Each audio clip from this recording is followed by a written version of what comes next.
Well, good afternoon. I've never shied away from telling you the brutal, honest truth. Never shied away from tough decisions.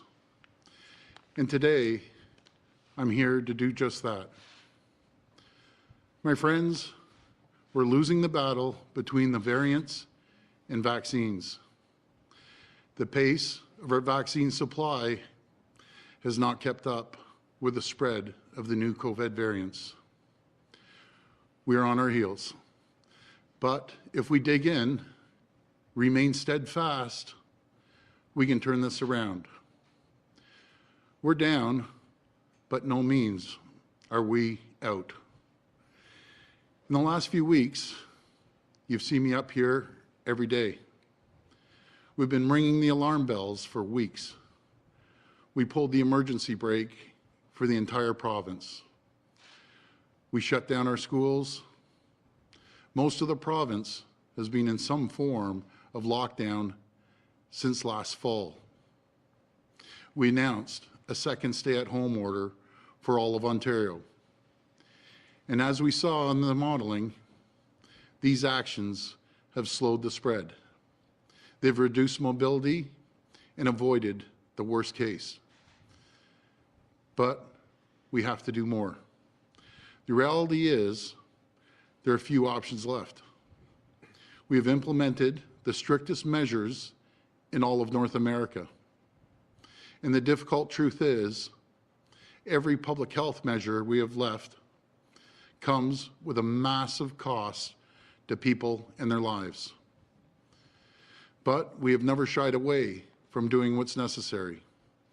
And it comes down to three things: limiting mobility, enforcing the rules, and getting vaccines into arms. And as your Premier, it falls on me to make the difficult choices. It falls on me to do what's necessary. So effective immediately, we're extending the emergency declaration and prolonging the stay-at-home order province-wide for an additional 2 weeks, for a total of 6 weeks. Outdoor gatherings will now be strictly limited to members of your own household only. Anyone who lives alone can join with one other household. We'll be closing all non-essential construction. We're restricting all outdoor recreational amenities, such as golf courses, basketball courts, soccer fields, and playgrounds. We're reducing capacity in big box retail even further to 25%. Beginning on Monday, places of worship will be capped at a maximum of 10 people indoors. To get ahead of the variants that are plaguing Western Canada, beginning Monday, we're setting up checkpoints at all interprovincial borders. We'll be limiting access to border crossings between Ontario and the provinces of Manitoba and Quebec, with exceptions such as work, medical care, or transportation of goods. And we're calling on the federal government to immediately tighten up our international borders. We're currently facing the devastating consequences of COVID variants that entered Canada through our borders at the start of this year. We need to do more to stop other, even deadlier variants from getting into Canada and causing more havoc. That means limiting air travel, tightening up our U.S. border, and addressing the countless issues we're seeing with testing and quarantining when people fly into our country. Every week, over 36,000 people from all over the world come through Pearson International Airport. The variants that are causing this inferno, they got in through our borders. And more needs to be done right now. For our part, we are taking decisive action on the ground to dramatically step up enforcement. We have made the difficult but necessary decision to give police and bylaw officers special authorities to enforce public health measures for the duration of the stay-at-home order. I know that the majority of Ontario residents are doing the right thing. They're following the rules, keeping each other safe. But we need to step up enforcement. We need to focus on those who are deliberately putting others at risk by ignoring the stay-at-home order.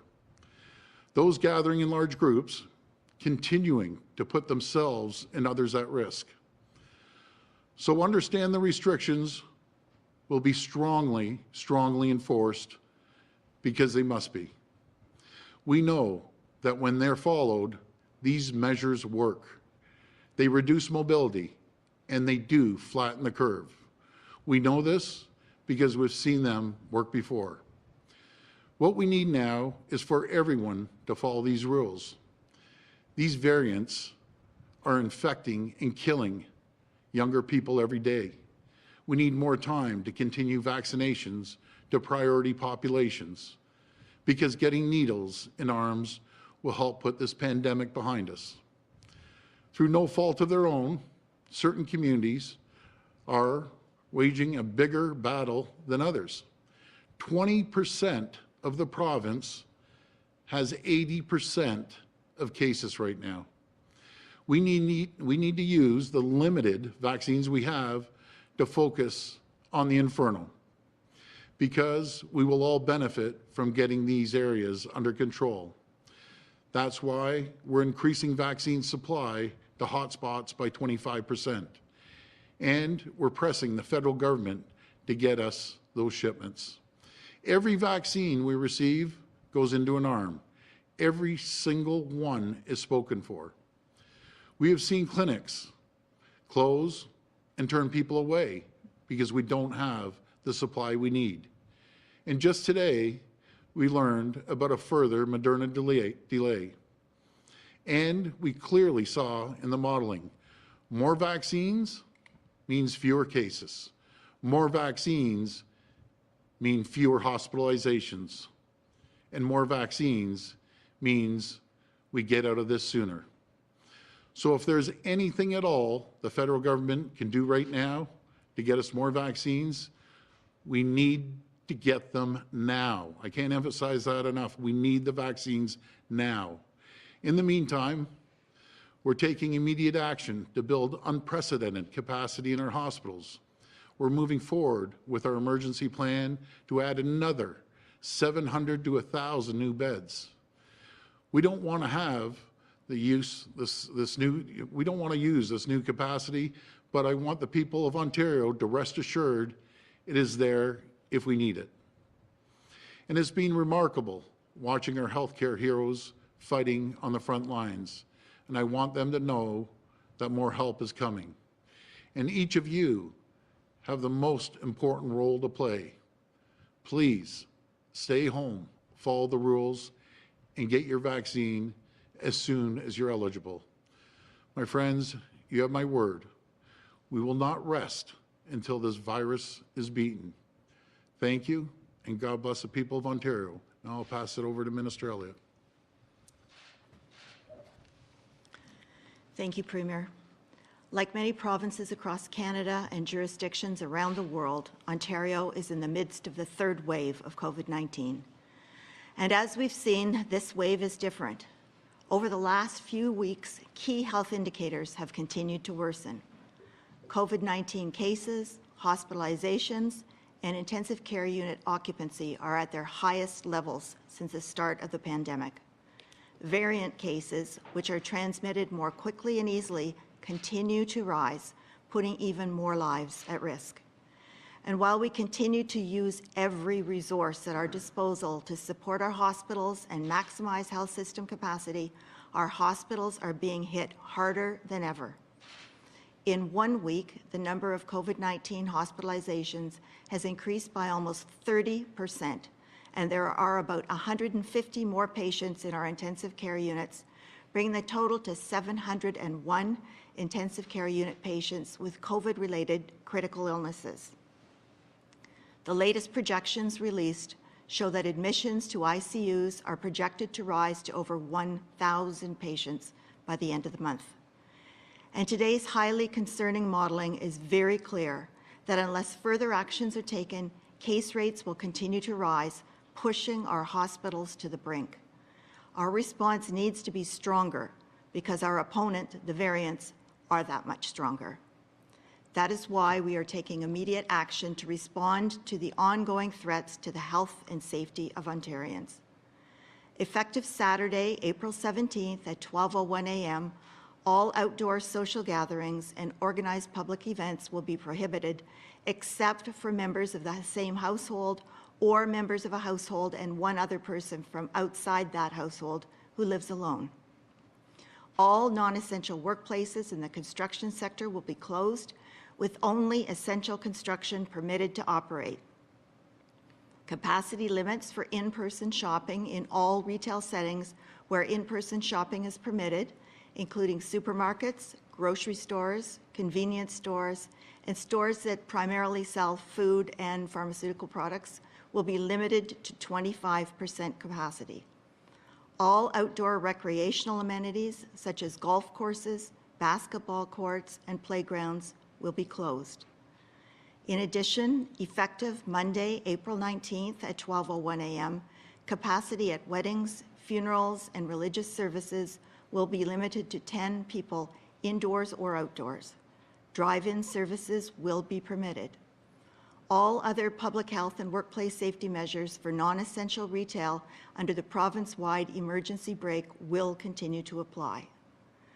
We know the way out of the pandemic is vaccines. That's why we are taking further action to support hotspot communities and focus on getting the vaccines to those who are most at risk. As part of Phase 2 of our government's COVID-19 vaccine distribution plan, we are committed to dedicating 25% of future vaccine allocations to the 13 public health regions with historic and ongoing high rates of death, hospitalization, and COVID-19 transmission. While the greatest challenge to Ontario's vaccine rollout remains a stable and reliable supply of vaccines from the federal government, we will continue to focus our vaccination efforts on those most at risk, working with our valued community partners and local public health units to mobilize every channel and deliver vaccines as quickly as possible.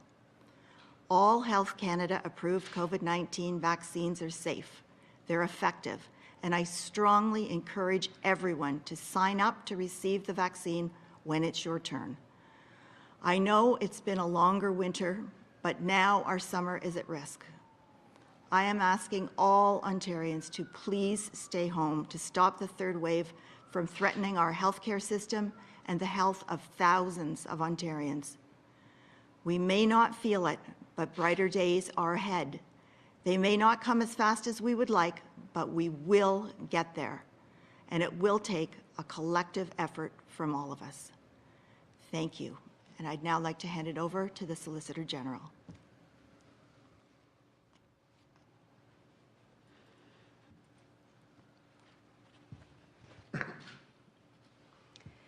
Thank you, Minister Elliott. As both the Premier and Minister Elliott stated, COVID-19 projections are moving in a dangerous direction across Ontario. With our hospital system experiencing devastating pressures as a result of sharp upward trends in hospitalization and intensive care unit capacities, it is essential that people respect the stay-at-home order and follow public health measures. This is a critical moment in Ontario's response to this deadly virus, and every single person in Ontario has an important role in protecting our communities.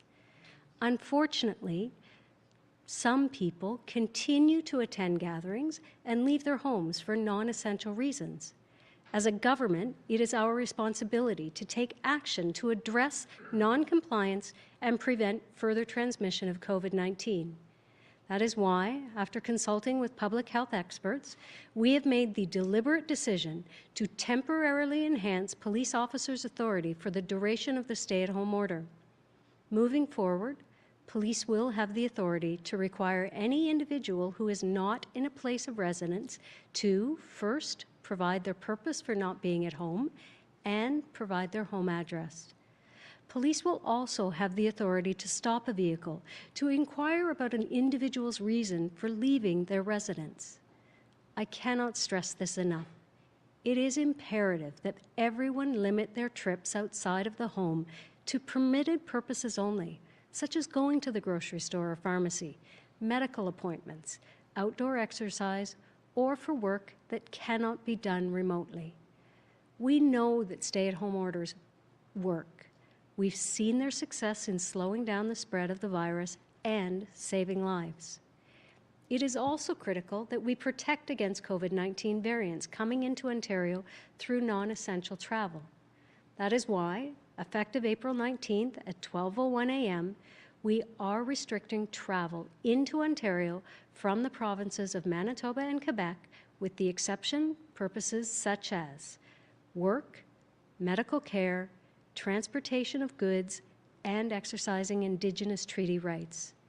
Should an individual not have a valid reason to enter Ontario, they will be turned back. These are tough but necessary measures to help us overcome this health crisis.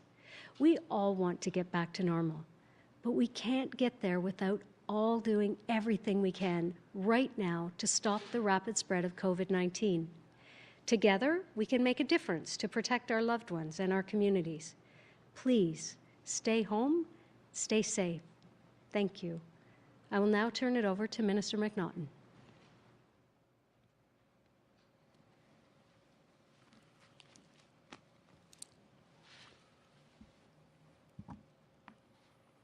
Good afternoon. As we continue our fight to defeat this deadly virus, it's crucial that we do everything possible to keep workers safe. Since the start of this pandemic, we've now done over 46,000 COVID-19 related inspections, issued more than 49,000 orders, and stopped unsafe work 87 times. Our efforts have been laser focused on where they are needed the most, with blitzes in hotspot regions targeting hundreds of big box stores, factories, and warehouses. In order to help reduce spread, we are shutting down some non-essential construction like shopping malls, hotels, and office towers.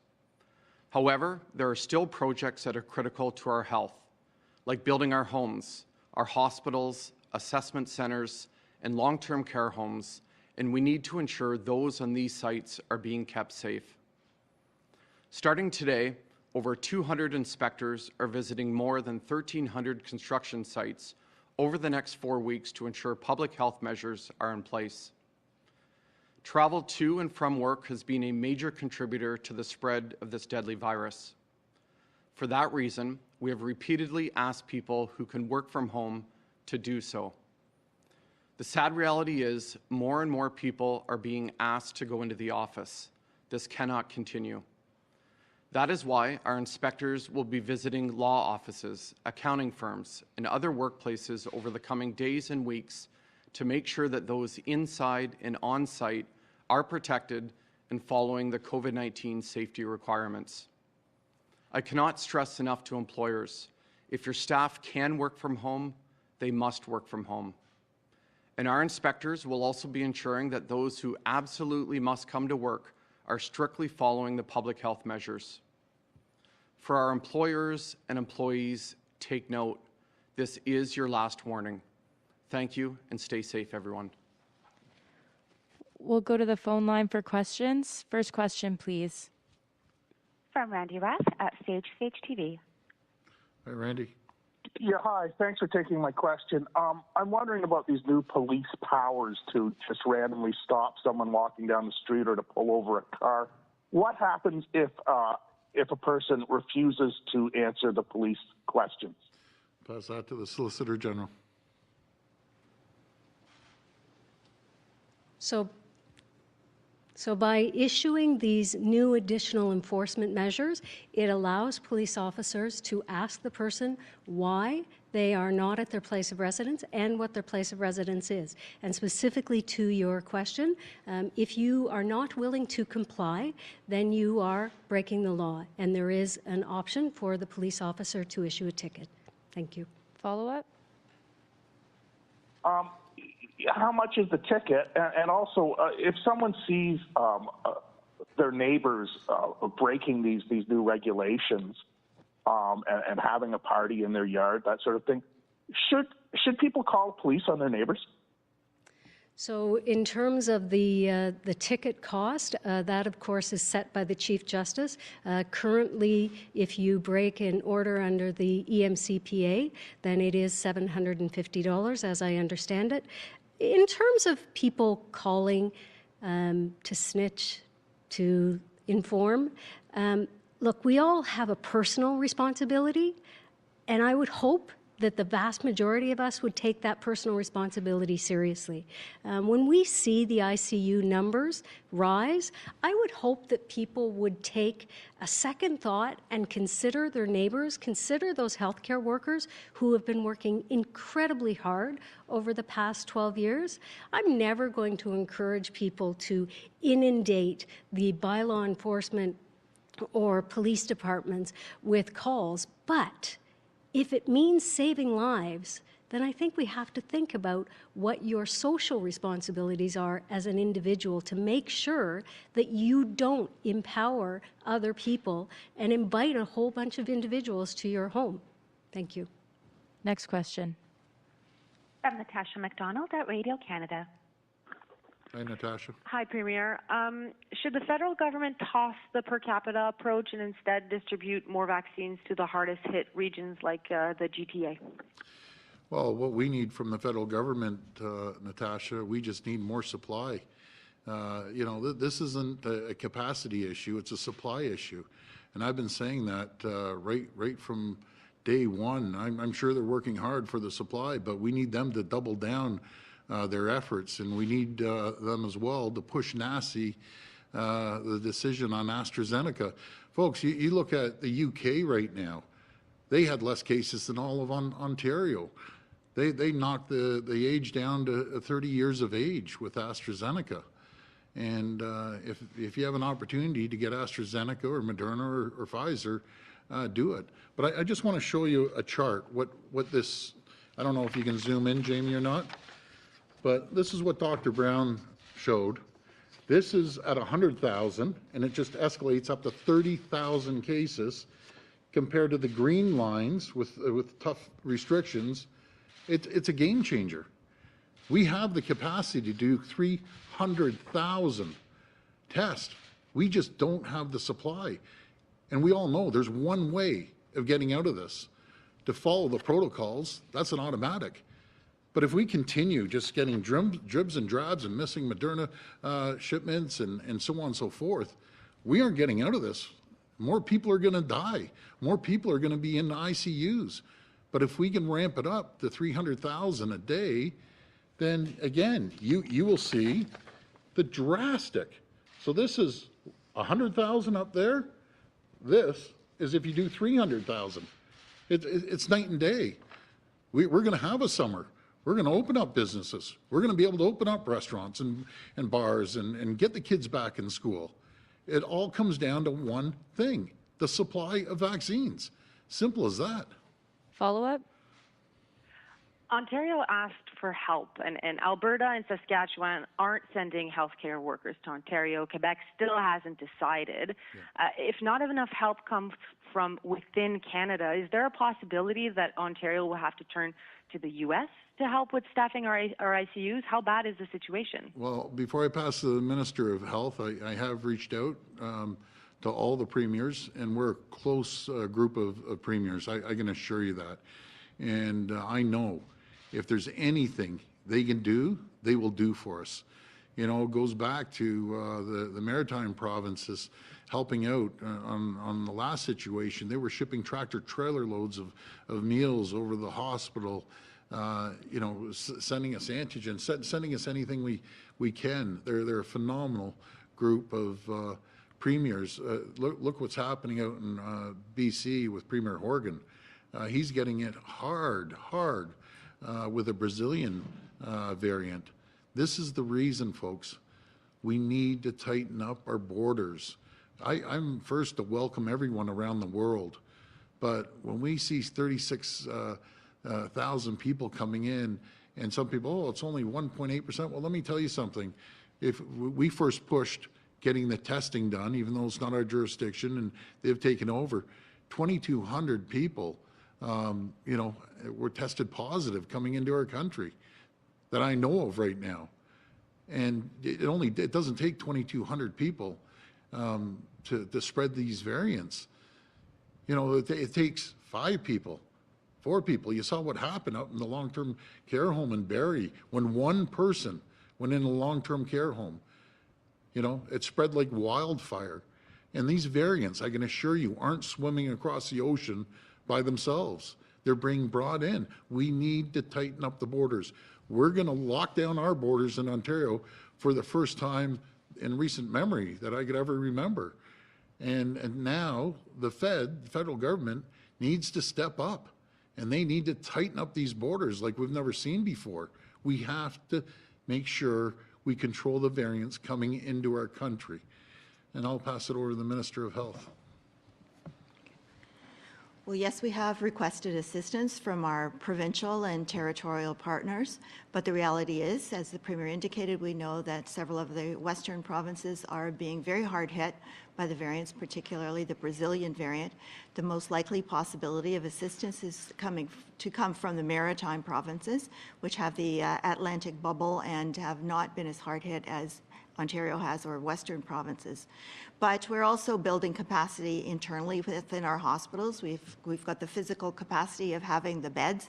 We've already added over 3,400 beds to our capacity since this time last year, which is the equivalent of 6 new community-sized hospitals. But of course, we also need the health human resources to go along with that. One of the ways that we're going to increase capacity in that respect is by ramping down the surgeries and procedures that had been scheduled, so that those personnel that are already in our hospitals will now be able to care for COVID patients. But we're also extending our student extern program to students who are in their final years of nursing programs to be able to come in and work under supervision. We are working with having some retired nurses being able to come back and dealing with having them requalified so that they can practice as well. And we are also looking at some international jurisdictions as well to bring in the several thousand more nurses, respiratory therapists, and anesthesia assistants. And just going back to our premiers, you know, I know they would do anything to help the people of Ontario, just because their capacity right now, you know, they're going to be maxing out, and I'm sure Quebec is as well. But again, I always say I love the Maritimers. I love the East Coasters. Do you know who's been an absolute champion? They all have been, by the way, but Dr. Andrew Furey, Premier Furey, the new Premier of Newfoundland. I'll tell you, the people in Newfoundland, I love you. I love all the East Coasters, and he has called me more than anyone. He is messaging me, how can I help you? He's trying to put teams in a small place like Newfoundland. This is, you know, they wear their heart on their sleeves out there. He's putting some professional healthcare workers together. He says it might not be much because we aren't that large, but it's just the effort and the caring, you know, coming together right across the country. And I'll tell you, when we get through this, I'm taking a trip out to the East Coast and thanking all the maritime provinces. I'm so grateful, very grateful. Andrew, thank you. Next question.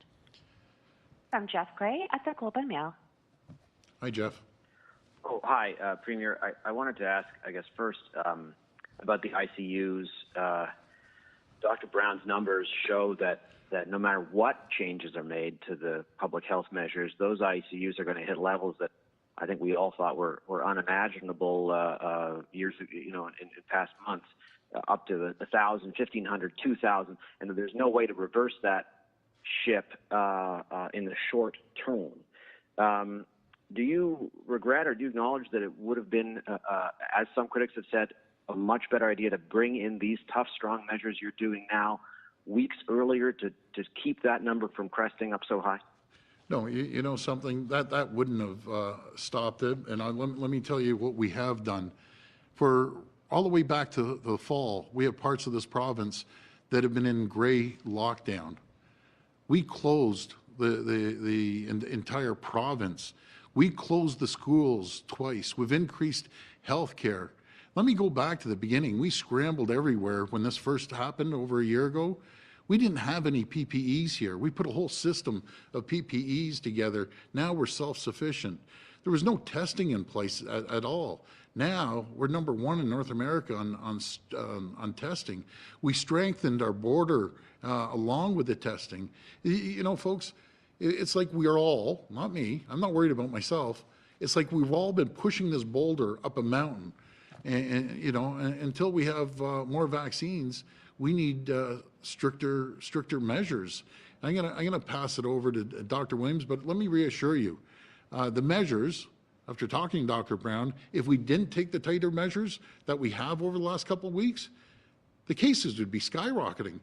So because we did act decisively, the cases aren't where they might have been. They're high, but nothing compared to what the worst case scenario is. Like, folks, we have put everything on the field now, everything. Now we need the cooperation, which we have, vast majority.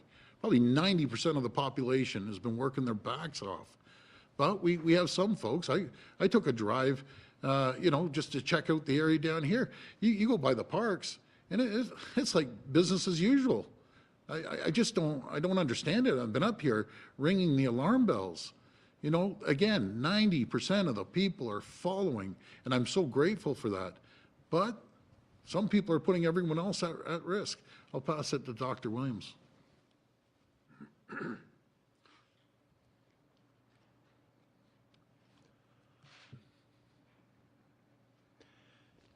So further to what the Premier has said and further to our presser that I did with Dr. Brown a couple of hours ago, the aspect you're asking about the projection of the ICU capacity, as they have pointed out to us that has set in line with the number of cases we've seen before. So it's not that changeable in the next few weeks because it is a delayed metric in there.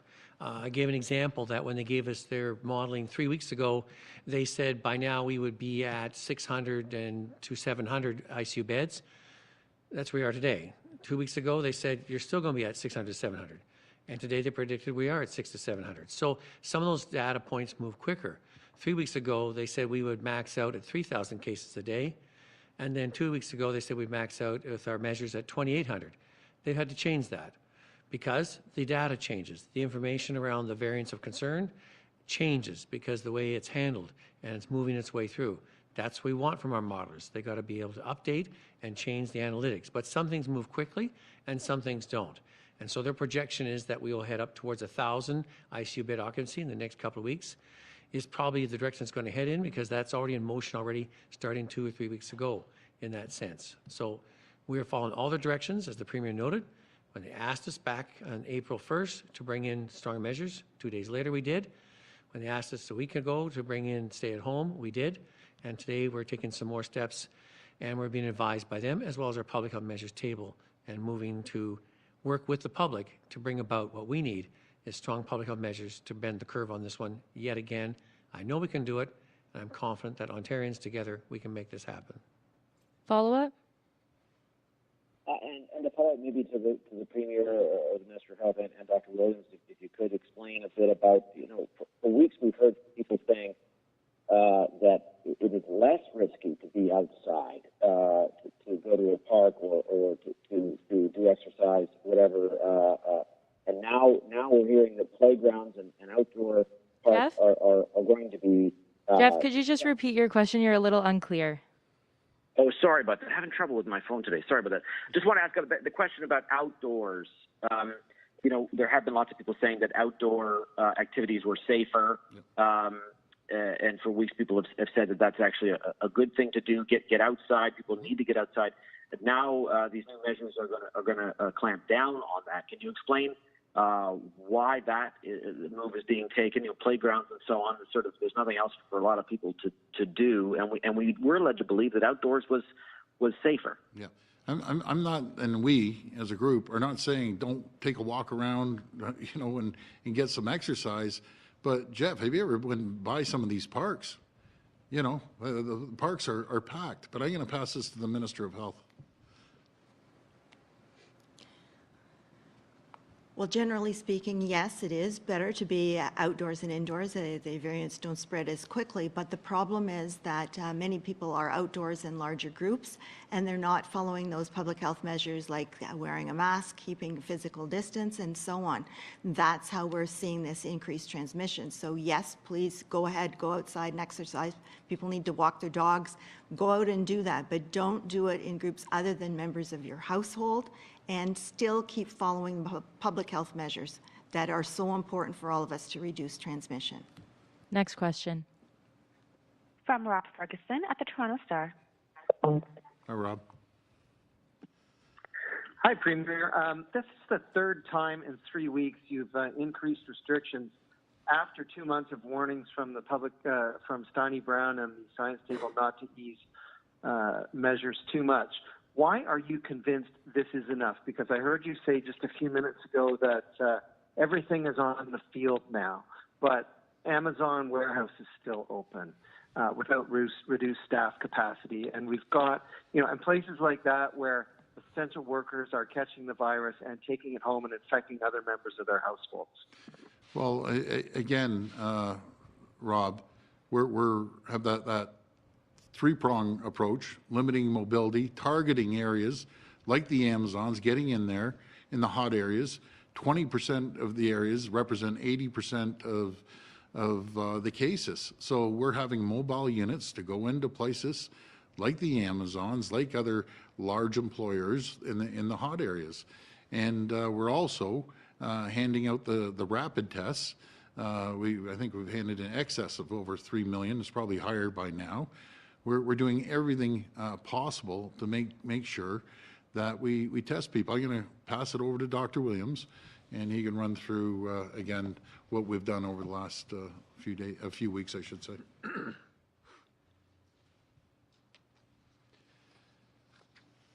So, Rob, as I just said before, we have been following in stride with that. As the Premier noted, we've had restrictions in Ontario in place with our framework all fall, and enhancing that with a number of places in lockdown in various levels since before Christmas and continuing. So we continue to ramp up as necessary and doing it at the right time and the right way. We've been following, as I noted, back 3 weeks ago, as someone has asked already, the science table is saying you need to be some more effort to lock down, and we did that. We went province-wide, and they said, but a lot more activity can take place outdoors. And we followed that and tried to do that. Then we found, as Minister Elliott has alluded to, people were not adhering to the public health measures, because the strength of our measures is very important that the people take it as seriously as we do. So strong measures require strong cooperation and strong participation, and we need that. And I've been concerned that over the while, as we put those in, some people have become, I'd say, more complacent. Nevertheless, there's a large part of our population who are doing the right thing every day, day in and day out, and I applaud them for that. Those who have started to let that slide have to get back in focus again, and are finding out, unfortunately for some, that where they thought there was not an issue, now with the new variants, it is causing much harm in their family and personally, and they have to really focus in on this and stick to the measures that we're bringing in today. And we're following the direction again in phase with what the science table has been advising. Yeah, Rob, I just want to reiterate about the importance of health and safety for every single worker out there. We've spared no expense to protect workers. That's why we've done nearly 47,000 workplace inspections to date, more than 20,000 since January the 1st. And as I said earlier, Rob, we've now shut down 87 unsafe workplaces and job sites, about 20 in the last couple of weeks. So to every employer out there, you know the rules. We have a zero tolerance approach in every type of workplace. Employers and employees must follow these rules. Follow up?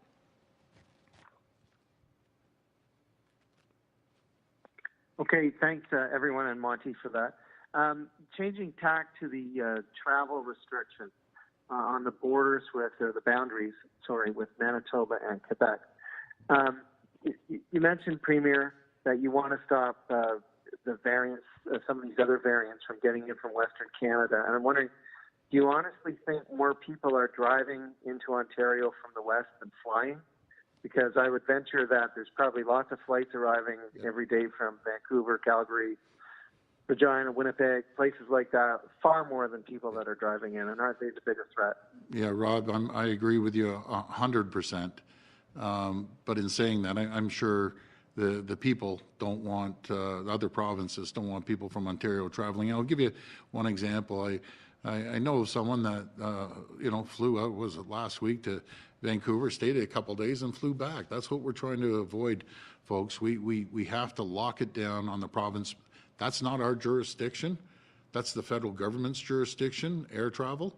And I'm asking them to tighten up our borders coming from all around the world.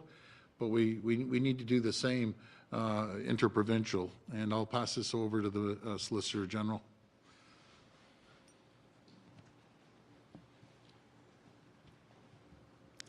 So as you know, federal aviation is controlled by the Canadian government. We were successful in initially setting up testing for international travelers at Pearson. Now the federal government has taken over that responsibility, and we are asking respectfully, please, don't just do international travelers that are coming into Pearson. Do domestic travelers, do U.S. travelers. We have to test people when they are coming into Ontario to make sure that our citizens are protected, and frankly, they can get the protection if they need to self-isolate for 14 days. In terms of the actual borders between Manitoba and Quebec, there are 43 different road pathways through Quebec and Manitoba, and we want to check those visitors. Why are you coming into Ontario at this time? Is it necessary for medical, personal, and work reasons? And if it's not, respectfully, you need to turn away until we deal with the variants, until we get sufficient vaccines to make sure that our citizens are protected. Thank you. And just one more thing, and I don't think I've ever mentioned this before. Do you know who our heroes are too? Along with the firefighters, paramedics, our police, our Canadian Border Protection officers. No one talks about them. Imagine being there every day and having 36,000 people come to you in a week, and they need to be protected too. They're on the front lines, the first of the front line to protect our country. So I want to say to the Canadian Customs officers, I have your backs. You guys are champions, and they need to be protected. And if the federal government doesn't get them vaccinated, we need to, because they're facing really tough challenges with people coming from all over the world, face to face, literally. So I got to give a shout out to our customs officers. I have your back, and we'll make sure one way or another we'll get you vaccinated, because they're a priority, essential service. Last question. From Alison Martel at Reuters. Thank you. Hi, Alison. So it looks at this point all but certain that Ontario will still soon have more critically ill COVID patients than ICU beds. That means people will have heart attacks, they will be hit by cars, they will catch COVID at work, and they will receive substandard care, or maybe only limited care to keep them comfortable while they die. Why not close some non-essential manufacturing and distribution workplaces now and reduce that death toll? Okay. You know something? When we talk about the non-essential manufacturing, you look at the supply chain. The supply chain is so deep. You can pick one and not the other. The supply chain is deep. And do you know who I wish was here is Vic Fideli. He was talking about the forestry. Someone said, why don't you close down the forestry? There's a product in the forestry that is in aspirins, in dozens and dozens of different products. And, someone that makes a light switch. I could go on and on and on. What we need to do, I'll tell you what we need to do. First of all, we need to make sure the mobility stops. We have to make sure that we get the vaccines into people's arms. We need to make sure that we enforce the stay-at-home order. It works, folks. That's what we need. We need that more than anything. The bottom line is, this is the bottom line. Would we be in this position if we were getting 300,000 vaccines back in February, like the rest of the world? The answer is absolutely not. We wouldn't be facing the crisis with ICU. We wouldn't be having shutdowns. We wouldn't have the schools shut down. We need the vaccines. and, whatever, hook by crook, whatever, the feds need to get us vaccines, bottom line. Follow up? Other countries and other provinces have closed some manufacturing workplaces during surges. Many major manufacturing workplaces closed voluntarily during the first wave. Is there not a single item Ontario makes or distributes that can wait a month? Pass it over to the Minister of Labour. Look, we're protecting the health and safety of every single worker. There's millions of people that have worked throughout this pandemic to ensure that we have food on our plates, that we have those vital pharmaceutical supplies that we need. We're going to continue to stand with every single worker out there. That's why we're doing hundreds of inspections every day in the province. That's why we're focusing on Peel and Halton regions and in the GTA to get into those warehouses and distribution centers and factories to protect every worker. And again, there's no excuses for employers. They know exactly what they need to be doing. We put up hundreds of resources, posters, tip sheets, videos, webinars at ontario.ca/COVID safety in multiple languages. And if any worker out there feels unsafe, they can call our ministry and we'll investigate at 877-202-0008. But we're going to continue every single day to ensure that workplaces are safe for workers. Thanks, everyone. Thank you, everyone. Have a safe weekend. God bless. We'll get through this, I promise you.